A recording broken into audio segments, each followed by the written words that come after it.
Millions of Americans are heading to the polls to decide who will become the next president of the United States. Now, just over the past few hours, we've been seeing long lines at many different polling centers across the country. In fact, here are what some of the voters are telling our reporters. A little nervous, definitely with social media being a big part of it, but hopefully my vote matters and I'm able to make a difference. For me, it would be democracy and just making sure that our rights in this country are protected. Abortion, obviously, I'm not a woman and I can't speak for a woman, but I feel like it should be their own choice. I voted for Trump last time.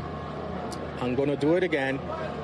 The economy sucks at this point. I feel like political discussions have kind of permeated all the discussions we've been having. So it's like we're excited to cast our vote, but also I think rightfully nervous, cautiously optimistic about the outcome.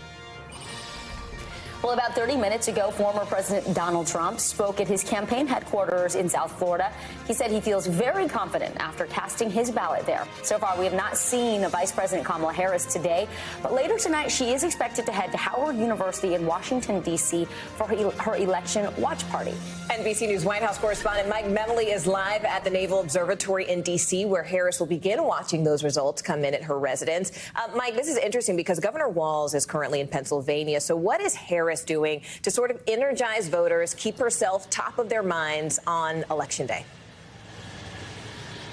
Well, we know Vice President Harris is behind me, behind the double rows of fencing, extra security now here on Election Day. And she's making calls into battleground states across the country. She's already called into a radio show this morning in Atlanta, Georgia, in Raleigh, North Carolina, and two in battleground Pennsylvania, Philadelphia and Pittsburgh, the two biggest markets. This is really an important part of the get out the vote effort for the Harris campaign. She wants to hit some of those voters across the battleground states who may be on their way to work or maybe later today on their way home from work. People who maybe haven't voted yet, maybe weren't sure if they wanted to vote. Give that last second appeal to get them not just to show up, but to vote for her. This is after she held that closing rally in Philadelphia last night. Tens of thousands of people there as she spoke on the Rocky Steps. She said this could be the closest election in U.S. history, but she feels momentum is on her side. Mike, we heard Trump project confidence and to say that Republicans are showing up in force at the polls. How is the Harris campaign feeling about their turnout in states like Pennsylvania and other critical battlegrounds? Every campaign, frankly, at this point is giving us their best spin on the early voting data that's coming in, telling us what their internal numbers are showing. What the Harris campaign says as their bottom line is that, listen, they look at the 7 battleground states where they have built massive campaign operations to try to convince voters to vote for Kamala Harris. And they think they still on Election Day have a path to victory in each of those 7 states. Now, you talk about the most likely path. They're talking about it being that blue wall, Pennsylvania, Wisconsin, and Michigan. But they also feel good about what they're seeing in North Carolina as well as in Georgia. There's still some hope in Arizona, which had been maybe the toughest of the battleground states. But listen, this is a campaign that 4 years ago, a lot of the same team was helping President Biden in his campaign. The final margins in a lot of these states was closer than what the final polls show. So no one is taking anything for granted, even in these last few hours, guys. All right. Mike Memoli for us there on the ground in D.C. Mike, thank you. For the latest on the Trump campaign, we're going to go to NBC News correspondent Vaughn Hillyard live in West Palm Beach, Florida. So, Vaughn, tell us a little bit more about what else the former president said today after he cast his ballot. He stayed for quite some time to talk to reporters. Right, Vicki Morgan. He actually answered a slew of questions, not only suggesting that he is confident about what they have seen, he and his campaign, from the early vote returns in the weeks leading up to today, but also the number of Republican registered voters who have been coming in person in these key battleground states. And him, after casting his own ballot alongside his wife, former First Lady Melania Trump, also, though, talked about what has become a byproduct of Donald Trump being a candidate, and that is when the ballots are being counted, the extent to which one accepts the election results. And I want to let you listen to part of his response to our NBC's Jake Traylor, who asked whether he would be willing to acknowledge that we may not have an election result tonight, and then also the extent to which he has concerns about political violence in the weeks ahead. Take a listen. If I lose an election, if it's a fair election, I'd be the first one to acknowledge it. Of course, there'll be no violence. My supporters are not violent people. I don't have to tell them that. And I certainly don't want any violence, but I certainly don't have to tell. These are great people.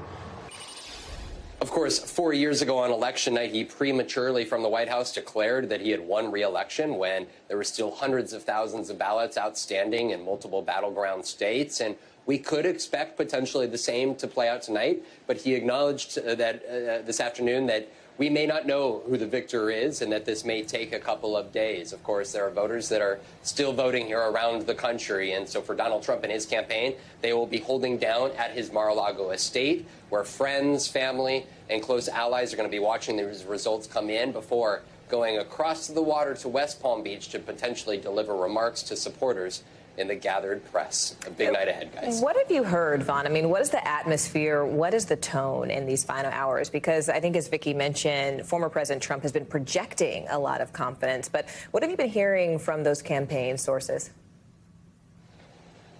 Right. 1 week ago, it was a little different than it was in the last 24 hours. Let's be clear. In the aftermath around the Madison Square Garden rally, Donald Trump and his team were feeling very high about the enthusiasm and the number of Republicans who were turning in their early votes. But over the last 9 days, specifically since that Madison Square Garden rally, we have seen a very undisciplined Donald Trump who has not had a focused message. He has used denigrating language to describe Vice President Harris, Nancy Pelosi, Liz Cheney, but also his former generals, John Kelly, James Mattis, Mike Memoli, and some Republicans, including one Trump campaign battleground source I've talked to, have said that they are concerned about not only some of those independent voters who were trying to potentially be willing to vote for Donald Trump, but those even reticent conservatives. And when we're talking about a race that could come down to thousands of votes, that sort of language, their concern could potentially have impacts on what could be a very narrow margin victory for one of these candidates here tonight.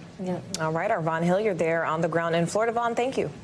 Let's go ahead and bring in NBC News senior political editor Mark Murray. Mark, you said we could be in for a long night. We might not get any results from the key swing states for a while. So what are some of the states that, you're watching and could give us a lot of insight, at least the earlier the better? Yeah, let's start with Florida. And again, Florida has been in the Republican column for the last decade or so, but it is a really fast counting state. And so we could end up having the entire vote counted in Florida by 8 or 9 o'clock. And to me, looking back in the 2016 and 2020 cycles, we always ended up seeing the Donald Trump strength, that MAGA base come out, and Florida was always a key sign. And so that was a state that Trump won by more than 3 percentage points, and we're going to be looking at the counties and the results and the margins to see if that strength still shows up in the Sunshine State for him.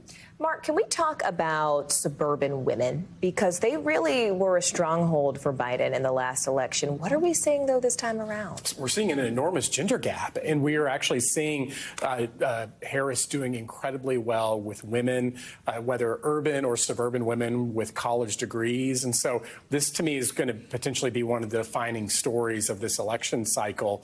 And when we talk about the suburbs and suburban women, I'm always looking at those Philadelphia suburbs. This is where Joe Biden was able to win Pennsylvania in 2020. We're talking places like Delaware, Montgomery, Chester.